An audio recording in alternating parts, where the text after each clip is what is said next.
Don't you hate it every time you visit Vietnam and you get stuck in the same old tourist spot? Like this one here? Or this one? Can't really blame you because there's no guideline getting out of those tourist traps. Well, gladly to say today is the day. Say no more to expensive merchandise or mediocre food. Say yes to authentic Vietnamese experience. I'm about to show you there is much more to discover and much more to see in Ho Chi Minh City. So buckle up and get ready. It will be one hell of a ride.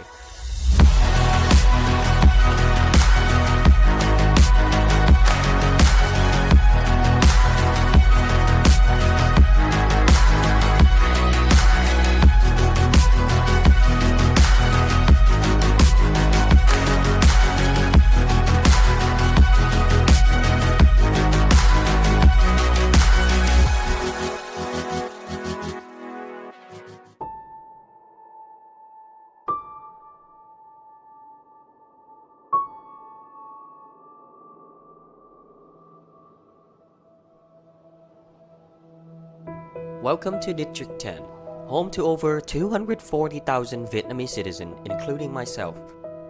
Ho Chi Minh City has over 20 districts, but why did I choose to introduce this district first? Well, definitely it's not because I was born here and might be a bit biased about it, but District 10 is the heart of Ho Chi Minh City, filled with delicious foods, many local activities, and remnants from the past scattered around the place. Now let's get started with this one first. You're probably wondering what on the screen right now. What are those two buildings? What's happening in the middle? Before I explain any of that, I want all of you to listen to this first.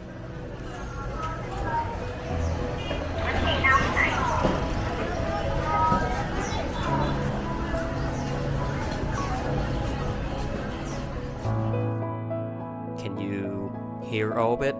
It sounds very chaotic, right? From the motorcycle to the vendor chatter and people bargaining. This perfectly captures the vibrant energy of Vietnam. And believe it or not, this was recorded in the early morning. Now let's get back to the question. Those two buildings you see, we call them the Ngo Gia Tự complex, or Chung Cư Ngo Gia Tự for us Vietnamese people. This residential area was one of the first large-scale housing projects in Saigon that were built in the 1960s. Buildings like these are scattered all over District 10. Well, you see, the Ngo Gia Tự complex isn't just a home. It's also a social hub where neighbors are just a few steps away and everyone knows each other. And you will see people gathering around, chatting about the news, their kids, or even recent dip in gold price. Not only that, the local try to make the area more lively by decorating plants, flowers, and even birds. Well, that's every information I have for the complex. Let's check out the market, shall we?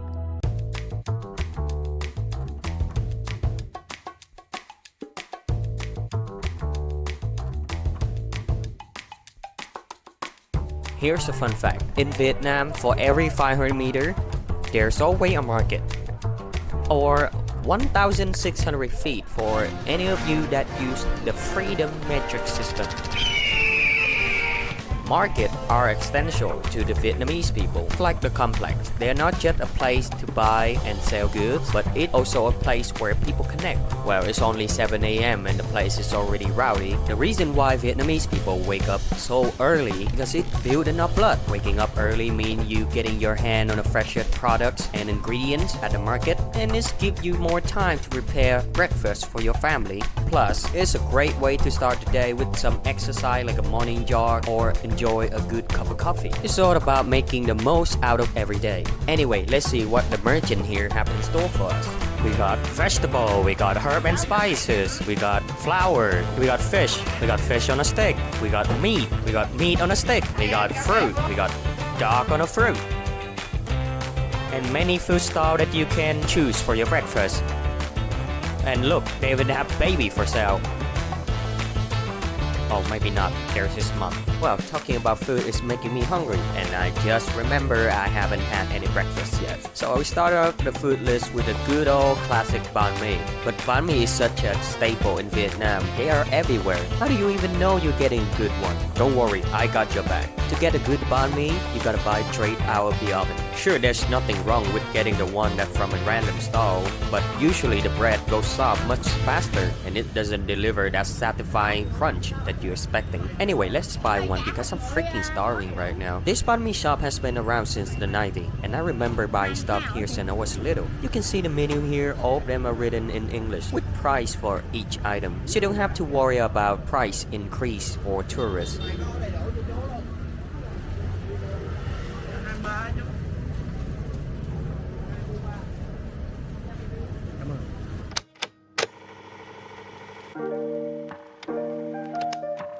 Well, now you probably expect me to dissect this banh mi and tell you how good it is, right? I am totally not gonna do that because there are like gazillion of video on YouTube already talking about it, and there's no debate about why banh mi is so good. I mean, just look at this graph right here. It's big number, loud and clear. Instead, I'm going to tell you what to look forward every time you buy banh mi in Vietnam. First off is the shell, the core, the heart, and soul and everything. You think the filling is the important part? No. That's where you're wrong. The bread need to have that perfectly crust on the outside, and when you squeeze it, you should hear the crackling like a million fireworks going off. On the inside, it has to be soft, pillowy like a cotton candy. It's yin and yang. If your bread sucks, it's gonna drag everything down with it. Second, it's got to have the greens, specifically cilantro, pickled radish, cucumber, and chilies. I don't tolerate anyone eating their banh mi with just meat and mayonnaise. That's it, a toddler eating style. Are you a toddler? No. Then put some veggie in it and man the up. Also, don't put lettuce and tomato in our banh mi. Just because you can doesn't mean you should. Finally, the price. I only buy banh mi with a price ranging between 20k to 35k. If anything went beyond that, you have my word. My fat ass ain't coming back for more. Like the infamous, overrated, overhyped, overpriced banh mi Huỳnh Hoa in District 1. But here, that banh mi has a lot of filling, man, and it's really big.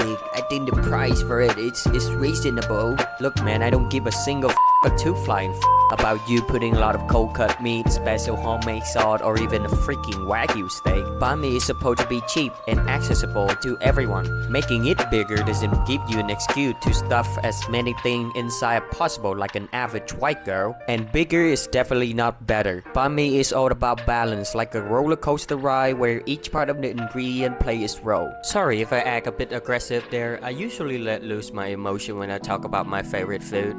What am I drinking, you may ask? Oh, that's just everyone's childhood favorite beverage in Vietnam. Grass jelly and basil seed. I bought it from this lady while I was on my way back. She had been sitting here since I was 6 years old. While you guys are collecting old type diabetes like you playing Pokemon, looking at you, American people, with your artificial drink like Capri Sun, Kool-Aid, and whatever the fuck this is. Our drink not only prevent diabetes, but can also help with weight loss because they are 0 calories. They also give you the vitamins and minerals that your body needs, and the best part is, this drink are made from actual plants. Besides rat jelly and basil seeds, you also have many other drinks like peanut milk, soy milk, and coconut jelly.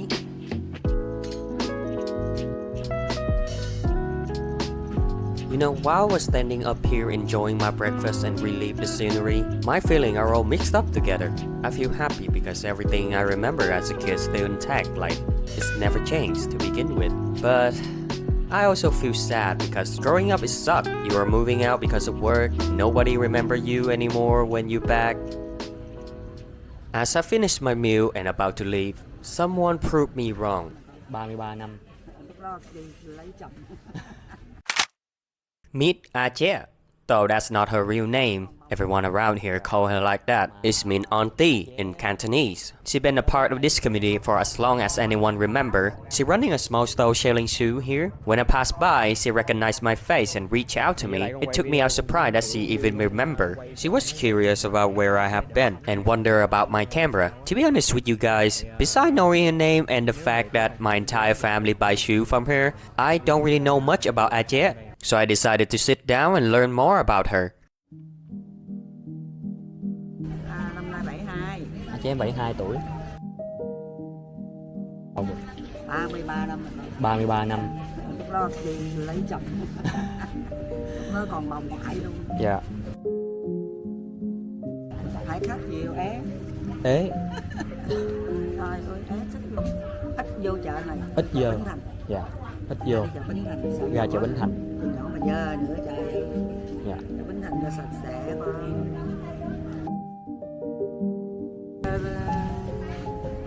Vô đây chơi cái thấy có sạp xa cho mình ngoài đi bán. Dạ. Bán tới bây giờ. Dạ. Hồi đó má hay có hai con bán con nè, bán Hearing Ajie mention my grandmother, thousand memories came flooding back. My grandmother used to be a big figure in this community. Running a stall selling broken rice, I still remember everyone praising her barbecue pork chop and siu-mai. Man, those were the dishes you would die for. If only I could taste them again.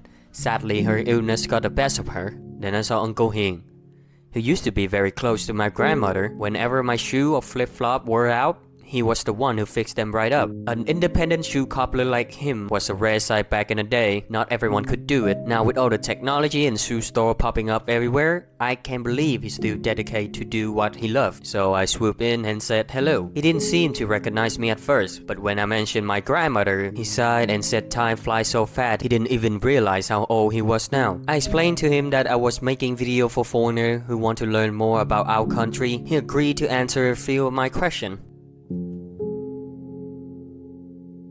Đã làm chủ công nghệ đóng một số lớp tàu tuần tra, trong số đó phải kể đến tàu tuần tra. Nếu mà nói năm thì được 40 năm nữa. Nó dài hơn 90 mét, cái khu sống nghèo này dễ sống lắm. Lượng giãn nước khi đầy tải là muốn sống tốt thì phải vô sống nghèo sống. Và tầm hoạt muốn động lấy là bà đẹp thì vô sống nghèo đấy. Cái gì cũng vậy, cái sống nghèo dễ sống, sống giàu khó sống. Ngoài ra thì đêm với cái cuộc sống chất tố của con người ấy, để thay đổi. Còn về nhìn ngoài ra, nhà máy đóng tàu vẫn Sông Cấm Dạ. cũng đã chế tạo và xuất xưởng thành công tàu tuần tra mũi rìu SPA 5009. Tàu có chiều dài là 51,3 m, chiều rộng là 9 m, được trang bị 4 động cơ diesel cho tốc độ tối đa đến 23 hải lý trên 1 giờ và tầm hoạt động là 2.000 hải lý. Dạ. Loại tàu này được sản xuất phục vụ cho mục đích xuất khẩu là chính. After hearing Ajie and Uncle Hing share their stories, it helped me to understand them more, but it's also sad to see this community is dying. Business is doing bad, vendors slowly closing their stall because the younger generation doesn't want to go to market like this anymore. Everything they need is already on their smartphone. I'm not gonna lie with you, sure this place smells like piss and look like shit. It's the same with every poverty area. Still, it's a good place filled with good people, hard-working people, trying their best to survive and put food on the table for their families. It's also a place that raised me. I wonder how long this traditional market can hold on. Once this market disappears, a part of our culture and heritage goes along with them, then nothing much you can do about it besides accept the fact that's how we advance. It made me realize how important it is to support local vendors and keep this tradition alive. So before I go, I also bought a pair of flip-flops from Ajie to support her business. I know it isn't much, but it's the least I can do. I also took some pictures of the place before it's become part of history.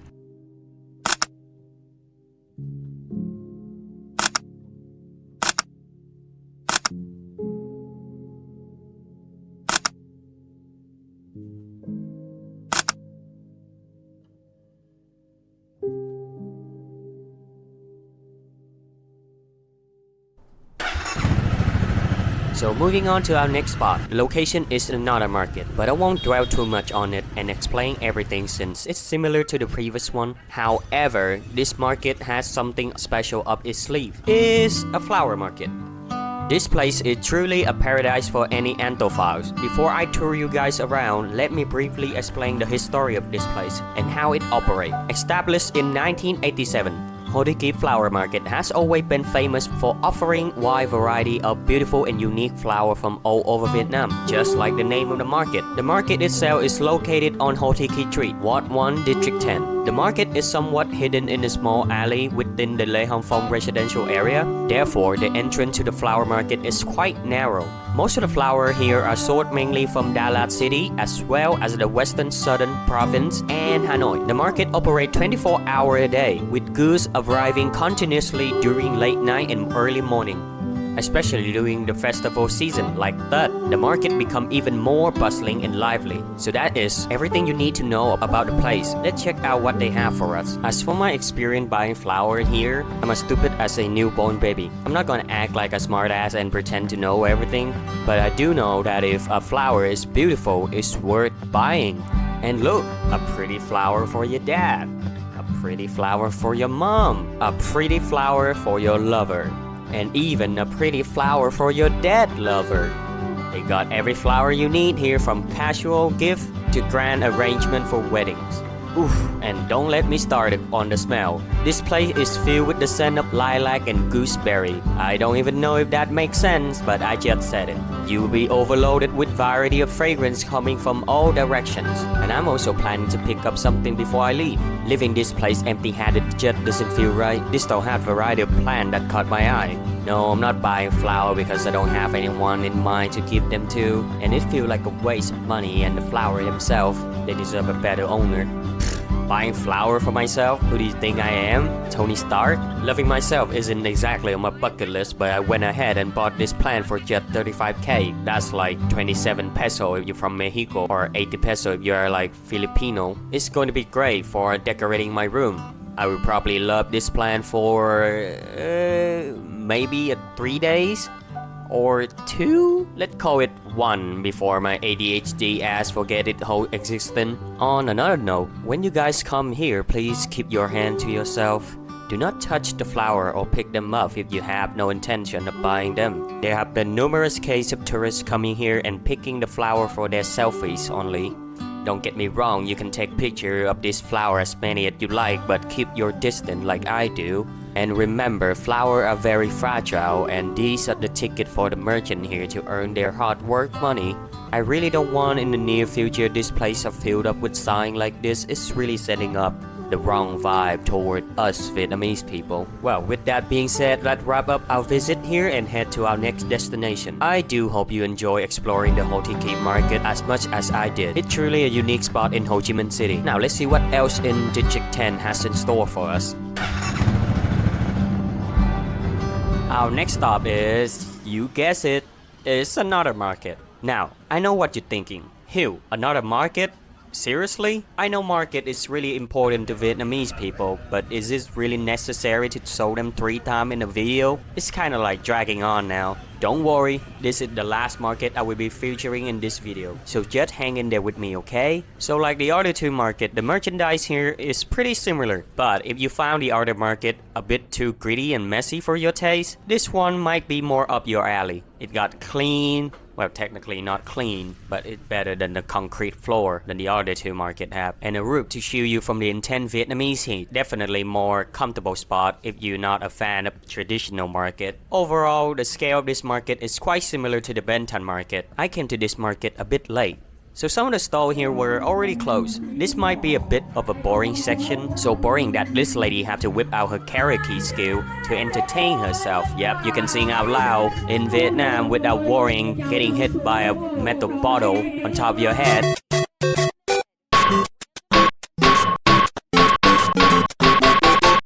Anyway, I want to buy a nail clipper, and I found a stall that sold them, and I bought the nail clipper. And I'm running out of things to say here. But hey, did you know this market also Twist like previous market right next to it. Alright, listen up. We are here in this market, and let me tell you, it got everything you didn't know you needed. Your pop can find his TV remote, forget about it. Just grab a new one from us.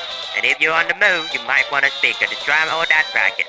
Hey, get out of the way, pal, I'm driving here. How about LED light here, with more color than the price for this? Now, if your wife has been a nuisance and won't cook your dinner, buy one of our wire and do it the old-fashioned way. Bada bing, bada boom. No problem with your wife anymore. This place has got all the gadgets and goods to make your life more little easier. Okay, I think that's enough with the fake ass Brooklyn accent before the actual mob send the people to turn my body into Swiss cheese. But yeah, this is an electronic market. Nhật Táo Market was established in 1987 next to Wing Kim apartment complex. It began as small informal chợ trời, or we call flea market, with just a few vendors. Over time, it has grown into one of Vietnam's largest and most famous electronic market. The market is a treasure trove for electronic enthusiasts, offering a wide array of components from chip and cable to TV and computer. Many items are sold from damaged or outdated equipment, making it go-to place for both new and used electronic goods. And its prices are incredibly low, thanks to it rely on second-hand and surplus material. And you know what they say, one man trash is another man treasure. In addition to electronic, the market sells household items, jewelry, and assortment of quirky vintage finds. You might come across old Vietnamese money, an old boombox, or even a Vietnamese CD player. Not to mention, this place also serves as a hub for electronic repair, with many vendors offering repair service alongside with their sales. Bargaining is common here, so don't be afraid to haggle for a better deal. So if you ever have a chance to come here, I wish you a happy hunting. So we are moving on to our next location, and I promise this one will truly blow your mind away. Oh, hell no, man. What the fuck? No, just sit there. I might have picked the wrong footage. Hold on a second.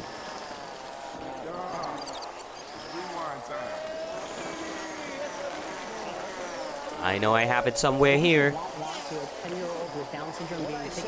Sorry, wait me a few minutes, okay? Ah, here we go. We are going to learn history next. Isn't that exciting?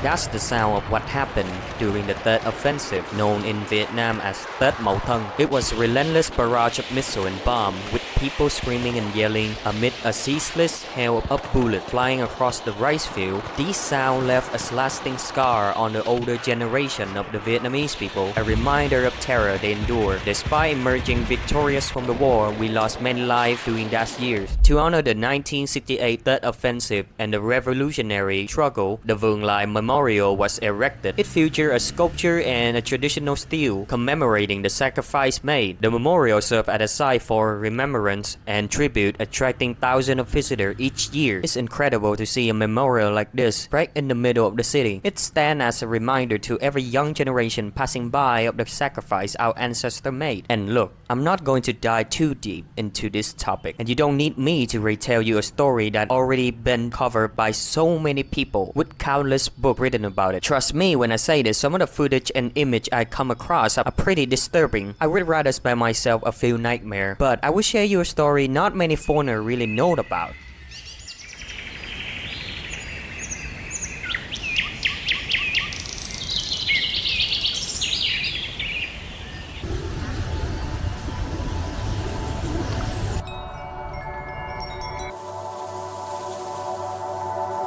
Welcome to Le Thi Ring Park. This park used to be a cemetery, a burial ground for ordinary citizens and soldiers, many of whom were unnamed. The cemetery was cleared in 1983 to make way for the park, which now includes memorial for those who died during the Third Offensive of 1968, as well as the grave of Le Thi Ring, a member of the National Liberation Front. The park also features a statue of Trần Phú, the first General Secretary of the Communist Party of Vietnam, who played a key role in the country's revolutionary history. Trần Phú was born on May 1st, 1904 in Tuy An, Phú Yên, and was deeply influenced by his father's nationalist spirit. After losing both parents at a young age, he was raised by relatives and pursued education at the prestigious Quốc học Huế. He became involved in revolutionary activity early, co-founding several political groups and eventually joining the communist movement. In 1930, while in exile in Hong Kong due to his revolutionary activity, Trần Phú was called back to Vietnam and was elected as the first General Secretary of the Communist Party of Vietnam. He had been in Hong Kong to avoid persecution by the French colonial authorities and continued his work in the international communist movement. Upon his return, he played a significant role in shaping the party's early policies, including drafting the political thesis on the revolution in Indochina. In 1931, Trần Phú was captured by the French colonial authorities. Despite severe torture, he refused to betray his comrade and died in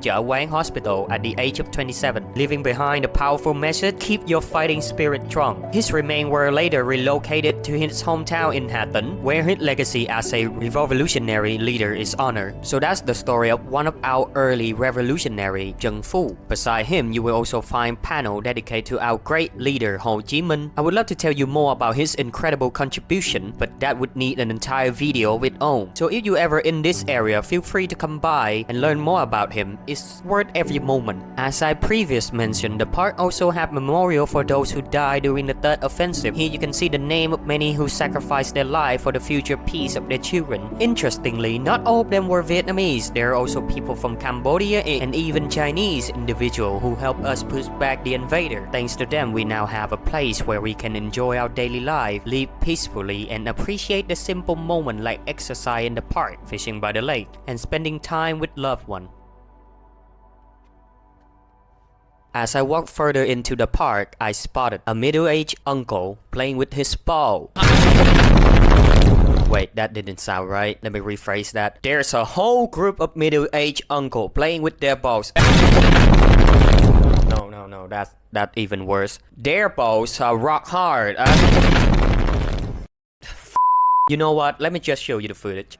I'm not really sure what kind of sport this is. Maybe I'm just too young to get it, but it's great to see older folks in Vietnam always finding ways to keep themselves entertained. Anyway, I'm not quite done with our little history lesson yet. There's one last spot I want to show you. You still remember this market, right? I mean, how could you not? It only a few minutes ago. Well, right in front of it stands a statue of the great emperor named Quang, also known as Nguyễn Huệ or even Hồ Thơm and sometimes called Bắc Bình Vương. Yeah, this guy had a quite few names, but if you think that's a lot, just wait until you hear all 132 names of Uncle Ho. Quang just playing in the minor league by comparison. To really understand him, we need to take a step back to the 18th century. Vietnam back then was in chaos. Three brothers from a small village in Tây Sơn had sparked a rebellion against the corrupt ruling class. Among them was a young, fierce, incredibly strategic leader named Nguyễn Huệ. Nguyễn Huệ wasn't just any leader. By his early 20s, he had already proven himself in battle, leading his troop to victory time and time again. His ability to adapt and think on his feet made him unstoppable. He wasn't just fighting for power, he was fighting for the people. By 1788, Nguyễn Huệ had conquered most of Vietnam, and then came the moment that would define him as ascended the throne, taking the name Quang Trung. But he didn't have much time to celebrate. The Qing dynasty in China wasn't too happy about Vietnam's newfound independence and decided to invade with a massive army. This is where Quang Trung brilliance shined the brightest. On the eve of Lunar New Year's in 1789, Quang Trung launched a surprise attack on the Qing force. His troops moving swiftly and silently caught the enemy off guard. Within days, they were crushing the invader in one of the most spectacular victories in Vietnamese history, also known as the Battle of Ngọc Hồi Đống Đa. After this legendary victory, Quang Trung wasn't just a military genius, he was a visionary. He had big plans to reform the country, from modernizing the military to promoting education. He dreamed of a united and prosperous Vietnam, but fate had another plan. In 1792, just a few years into his reign, Quang Trung suddenly passed away at the age of 40. His death left a void that couldn't be filled, and many of his ambitious plans were left unfinished. His legacy as a brilliant strategist, a fearless leader, and a champion of the people live on. Quang Trung's story is one of determination, courage, and vision. So next time you think about great military leader, remember Quang Trung, the warrior emperor who dared to dream big. Well, would you look at that? The sun is already going down, and as the night take over, Vietnam goes through its own kind of metamorphosis. This is where the real magic happens, and the city starts to shine in a whole new way. This is where you can truly feel the pulse of Vietnam, with stall packed with everything from mouth-watering street food to unique local craft. It's like step into a different world, where the air is filled with sizzling sound and delicious aroma, and the buzz of people enjoying the night. Even though the rain has affected some of the vendors here, the night market still has a lot of life. I feel a bit disappointed that I cannot show you everything here because of the weather. I need to move on to explore other part of the city, but I promise there are more fun waiting us ahead. But as I was about to leave, a food stall caught my eyes. Well, not exactly my eyes, but my nose. The aroma of hủ tiếu Nam Vang brought was irresistible. Still, I was a bit skeptical. The place looked too bright, too clean, and too new. That's a red flag for anyone who lived in Vietnam long enough. You see, in Vietnam, the more ghetto a place looks, the better the food tend to be. Not to mention it often much cheaper, so I decided to taking a leap of faith and order myself a hot steaming bowl of hủ tiếu Nam Vang. To my surprise, the place was much nicer than I expected. It even had AC. The utensils were wrapped in paper to keep them clean, and the table and seat were spotless. Not a speck of dust anywhere. I'm pretty sure this spot only opened recently, and I really hope they'd keep up with these standards. On top of that, they even have the price clearly listed on a board so you know exactly how much you are paying for a bowl. Another big plus, which is pretty common when you're eating in Vietnam, is that you can actually see them cooking your foods right in front of you. So no worries about any cardinal rule of food or Burger King food letters. Nonsense happening here. And like most noodle shop, this place also served a plate of green on the side. But what stood out to me was the care they put into it. Not a single wilted leaf inside. You can really tell they are serious about quality here. Finally, my hot bowl of noodle soup has arrived. I've been waiting for you for so long, my baby girl. And goddamn, you smell delicious. First up is the presentation. Everything looked neat and nicely arranged. In Vietnam, some places just don't give a fuck about presentation. It's either you eat it or you beat it. So it's refreshing to see a spot that actually care. But of course, all that effort means nothing if the food tastes like ass. Let's dig in if see the quality live up to the hype. But wait, can't forget the most important part, a healthy amount of chilies. It's not Vietnamese cuisine without this bad boy. Now time for a first bite. You know, after eating local food here for so long, you start to become a bit of a food critic without even realizing it. Like, I can tell how long they blanch the noodle just by the texture. They blanch the noodle just right, so they still got that bounce when you bite into them. Next up is the broth. And no surprise here, the quality live up expectation. It tastes amazing. Sweet, savory, and not overloaded with MSG, which is common here, of course. The sweetness I'm talking about is not sugar, but it's actually dry squid that simmer in the broth, giving it a subtle hint of seafood flavor. And then there's the fried garlic slowly creeping up on you like a discard moth stalking his kitten. You know it's there, but you choose to ignore it because it doesn't do you any harm. Everything blends together perfectly. Next is the side containing heart, liver, pork, quail egg, and shrimp. The pork cut and quail egg are just there to add some protein, so nothing too special about it. But the intestine, especially the liver, tastes fantastic. I don't know what method that they use to eliminate the bitterness, but they nailed it. And finally, the shrimp. You know it's good quality when it's thick and juicy, like every Latino girls. Overall, I want to rate this Hủ tiếu Nam Vang shop a solid 9 out of 11. The bowl noodle was so good, I ate everything, even the shrimp tail, just to show the owner how much I enjoy it. Though he's probably thinking, damn, this guy is starving as f***. I'm glad I trust my intuition this time because the results were fantastic. Even though I didn't get to fully enjoy the night market due to the rain, this noodle shop made up for it. So if any Vietnamese viewer are watching, make sure to check out this place and support it. Now it's time to move on to our next destination.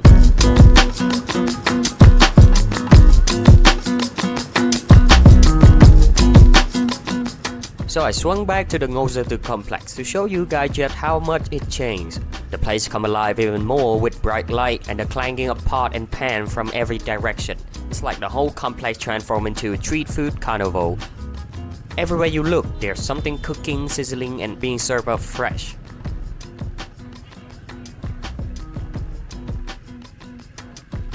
With so many food stalls to choose from, it was challenging to decide what to show you guys. After some consideration, I finally settled on another Vietnamese classic, Bo Kho. This plate is called Bo Kho Gan, which translates to curry beef stew in English. It's popular among food bloggers, including Sunny from the Best Ever Food Review Show and Chad Kubenov. But those are foreign perspectives, so how does a local like me feel about this Bo Kho? I actually ate here before it got picked by Michelin. Yeah, the folk who make every place overpriced. And since then, it had completely makeover. But let's see if the taste had changed too. When it comes to Bo Kho, you got two options. You can either eat it with noodle or with Banh Mi. I love it when the food is versatile, where you can mix up or enjoy in different ways. Since I just had hủ tiếu Nam Vang earlier, I wanted to switch things up a bit, so I went with the Banh Mi this time. First, let's talk about the price. It ranged from 55k to 120k, which is way beyond what the average Vietnamese would typically spend. Seriously, that's way too expensive. The Bo Kho I know usually costs between 35k and 45k at most. Next, let's talk about the wait time. It took them 10 minutes to prepare my food, which felt obnoxiously long. When the food finally arrived, I could see why. It was boiling hot to the point where I had to wait another 5 minutes for it to cool down. So that's a total of 15-minute waiting time. All this just feel a bit excessive and redundant. And with all these gimmicks, you better hope the food is worth the waiting.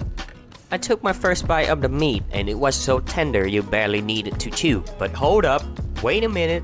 Something ain't right. I took a sip of the broth, and it all came together. I really hate to say this, but I feel like I'm about to pop out mid to chime time on this joint. Where's the taste of star anise? Where the cinnamon and the blend of spice? And where the beef fat floating on top of the Bo Kho? Everything is so subtle you can barely notice it. Plus, the broth is too watery. This feels like a white people version of Bo Kho, toned down to avoid overwhelming spice. It's clearly this is a soulless Bo Kho, and I had to finish everything with a sense of sorrow and regret, thinking to myself, holy f***, I just spent 55k on this dish that doesn't taste remotely like Bo Kho. It's a real letdown, especially with the hype it's been getting. But please take my opinion with a grain of salt. This Bo Kho clearly isn't made for me, so you might find it delicious, but I don't. Right next to that Bo Kho shop, there is a stall that sells chè mắm. Now chè mắm is a bit different from your typical chè. It's a platter that comes with variety of small portion of different type of chè, giving you a chance to sample a little bit of everything. It's the perfect treat to lift up my spirit after that disappointing of Bo Kho. Since I'm going alone, I can't exactly devour an entire tray of chè. My intrusive thought told me that I can do it solo, but I've got to save more room for other things. So I decided to order one portion at a time, and I went ahead and I got myself an old-time favorite, chè mè đen. Chè mè đen is a sweet black sesame soup that's smooth and rich, topped with nước cốt dừa or coconut milk, adding a creamy and a slight sweet finish to the nutty flavor. It's comforting and satisfying, perfect for when you need a little bit pick-me-up. With that led by a black sesame soup, my sweet tooth is finally satisfied. But the night is still young and there's one more plate that might just fill in the gap from the previous night market we couldn't fully explore. We are back at the Thi Ky flower market, and now the alley has fully transformed into jungle food stall. I'm not exactly sure when this night market started to develop, but it's a whole different scene now. Back then this 300-meter alley used to be empty. This stall caught my eye first. The lady here is selling pani puri, a popular Indian snack for just 35k. Of course, as a foodie, I gotta try it out.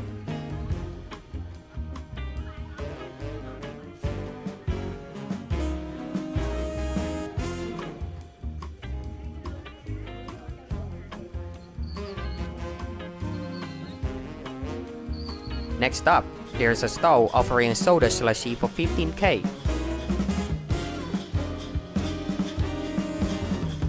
And another one with pickled chicken feet for 35k. Now let's find a spot where I can sit down and enjoy this snack. I'm excited to try out this pani puri first, and after tasting it, I have to say, it's kind of underwhelming. I'm not sure if this is true to the authentic version, but all that I can really taste is sweet and sour. Sure, there's a hint of tomato, onion, and cilantro, and tamarind sauce, but other than that, nothing too special about it. Next is the soda slushy. It's just a regular soda that you can buy from any convenience store. Well, it's just in slushy form. There's nothing much more to say about it. As for the pickled chicken feet, it's a beloved snack for many Vietnamese people. Sour, spicy, and fresh. Honestly, I wish it packed a bit more of that sour and spicy goodness. While I was eating, the lady at the next stall started asking about me, wondering if I was a YouTuber, a TikToker or something. I told her, nah, I'm just recording for fun, because honestly, I'm not sure I can call myself that just yet. I'm only just starting out, and I'm not even sure this video can even see the daylight. And she asked me where I live, how old I am, and what degree I have. She even want to know what about my dream. If you're not from Southeast Asia country, you might find this kind of curiosity a bit unusual, but to me, it's perfectly normal. People here ask this question because they genuinely care. They are very social and interested in getting to know you. So I told her I'm 24. I don't have college degree, and I even dropped out of middle school. And my dream is to find a way to get to Japan one day. She chuckled and said, if you want to go there, you would better hurry and find yourself a Japanese girlfriend. Easier said than done, though. I already finished my meal, I want to hang out a little bit longer to talk with her. It had been a while since anyone had asked about my well-being, so it was really heartwarming. After we finished chatting, I thanked her and moved on to the next food stall. And you won't believe what I found. A dick on a stick. Yes, that rhymed perfectly. It was definitely one of the more surprising items I have come across. I also grabbed some fried spring roll on the way.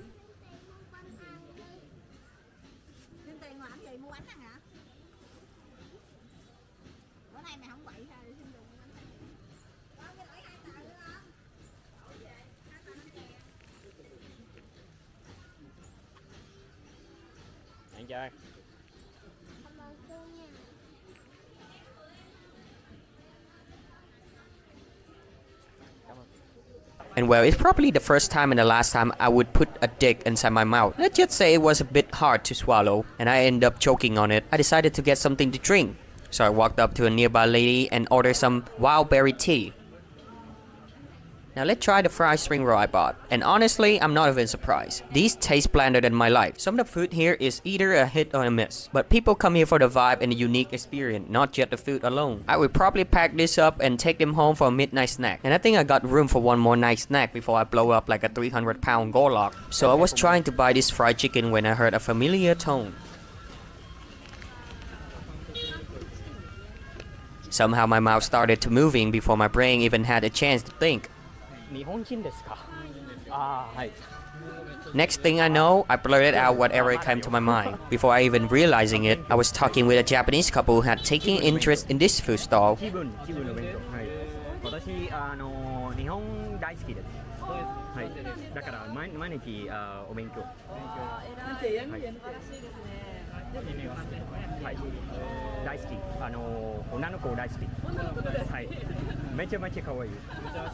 At that moment, I was cringing with embarrassment over my terrible Japanese, which I only learned from anime, but I was trying my best to communicate with them.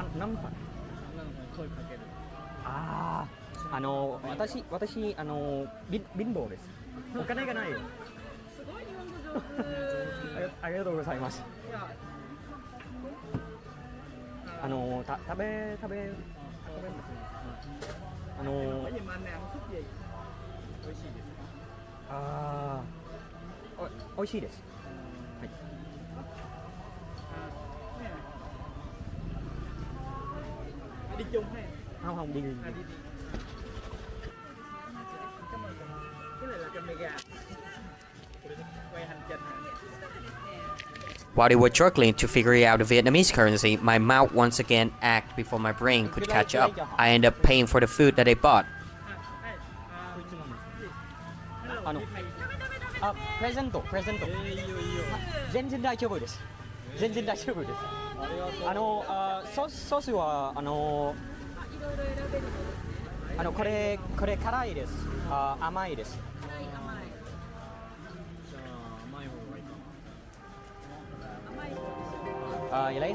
I just want to show my appreciation for their visit to Vietnam and their willingness to explore here alone without a tour guide. I hope this small gesture made their trip a bit more memorable. Talking with them made me genuinely happy because in that moment, I feel like I was taking a step closer to my dream.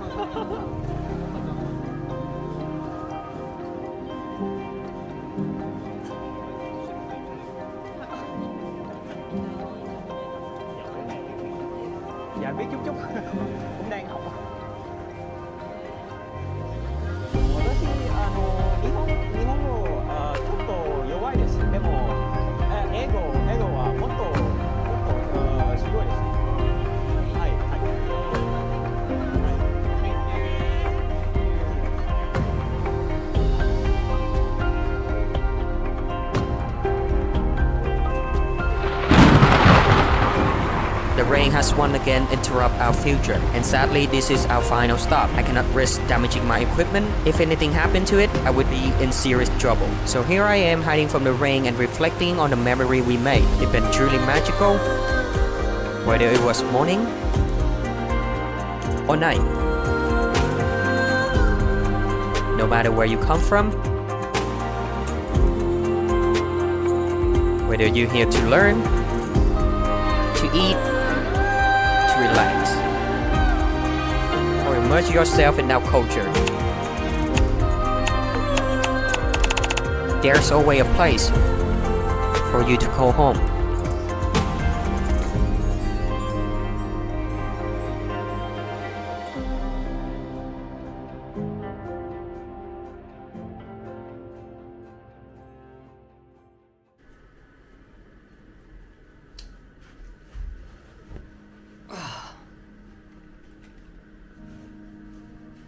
So the video by now is already over. This is just where the section where I ran a little bit about the process of making the video and a lot of stuff, and also the future of the channel. First off, the process of making the video is very scuff, I would say. First is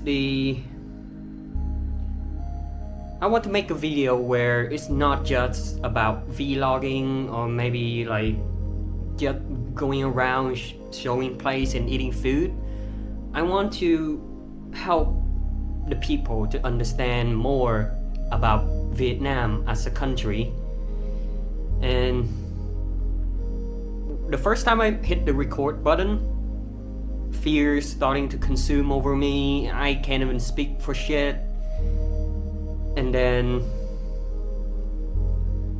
I just genuinely cannot talk out loud, because on the internet there are a lot of like influencers that just holding the camera and walking around like talk. I wish it was easier like that, but it's not the same. I have so many thought process going on with my mind, and then when the anxiety took over, I just cannot speak. And in my own video, you can see that I have a mic like hanging, dangling around here, but I decided to like cut all the audio out and doing voiceover.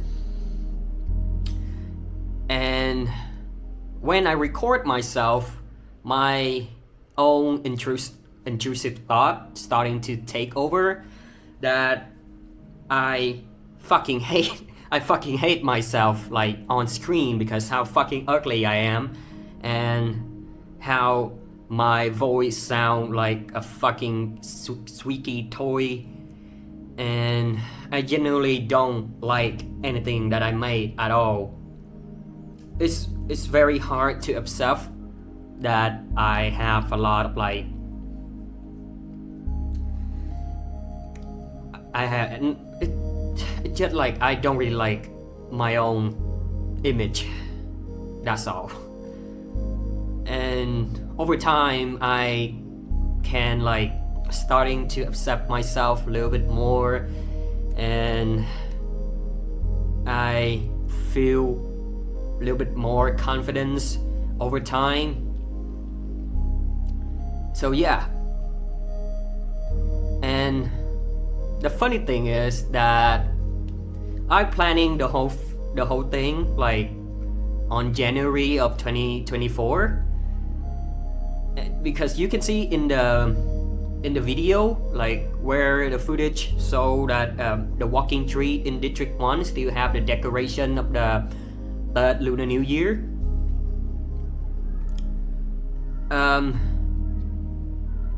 So I've been recording footage after footage, so like from January to like September, like now. But the fucking funny thing is like I accidentally delete half of the footage by I just want to clear up some of the storage in my hard drive, so I accidentally delete half of it. So fuck. After that, I want to like kill my own self, and I want to like quit, because it's really hard to accept that all of your hard work and everything like just gone with a single click. But somehow in some way I can like turn the table and continue to work and using a lot of like stock image and image on the internet to add in the video. There's another thing that my income cannot like support me to doing this kind of stuff video for a long run. I have to wait every single month for like my salary to come, and then I continue my work, and this affect a lot on my like workflow. And I also want to like continue doing this kind of stuff because for the very first time I feel very happy and I find joy in my work. And I think the next video I should do something like small and simple to like gather more viewer and then can generate more revenue for me. And then when the time hit, then after that I can plan to making big kind of project like this one. And the reason why I make this video because I'm really tired like working my fucking 8 to 6 job, and this is probably like the fifth time I have to switch job, like place over place, because some people don't really like the way that I work, and I usually like letting my head up in the cloud 9 all the fucking time because I cannot focus on my work, and that's really pissed a lot of people off.